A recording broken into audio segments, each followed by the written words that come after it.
Israel ప్రజలకి ఏం చెప్తాడంటే, మీరు నేనిచ్చి మీకు ఆ దేశంలోనికి ప్రవేశించినప్పుడు మీరు అక్కడున్న ఆ ఒక మనుషుల పద్ధతులు కానీ, అన్ని ఆచారాలు కానీ, వారి యొక్క మర్యాదలు అనుసరించకూడదు.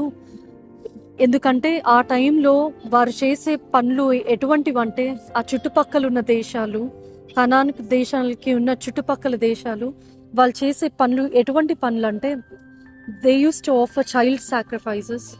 తర్వాత they use to do witchcrafts. మాంత్రికుల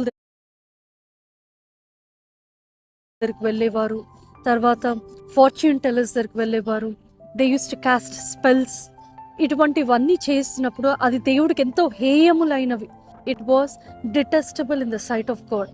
దేవుడు ఇజ్రాయెల్ ప్రజల్ని ఐగుప్తు దేశం నుంచి తీసుకువచ్చి ఆయన సొత్తుగా పిలువబడి ఆయన ప్రజలుగా చేసుకున్నప్పుడు, you are my people and I am your god, you are my people అని దేవుడు చెప్పాడు.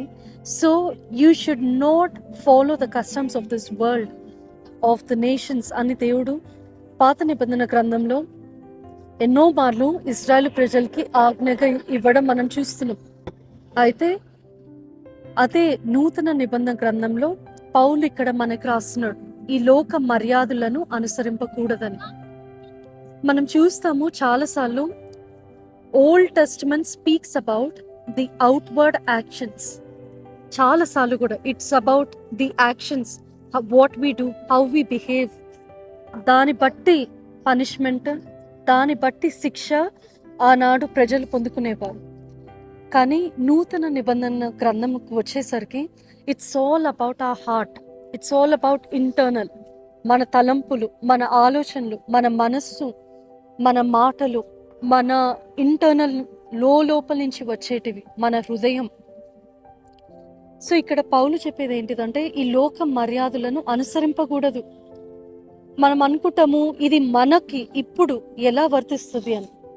అయితే ఇది ఎలా వర్తిస్తుంది అని అంటే, మనం దేవుడు బిడ్డలమే కదా, మనం ఎలా లోకానుసారంగా లోక మర్యాదలను మనం ఎందుకు ఆచరిస్తున్నాము?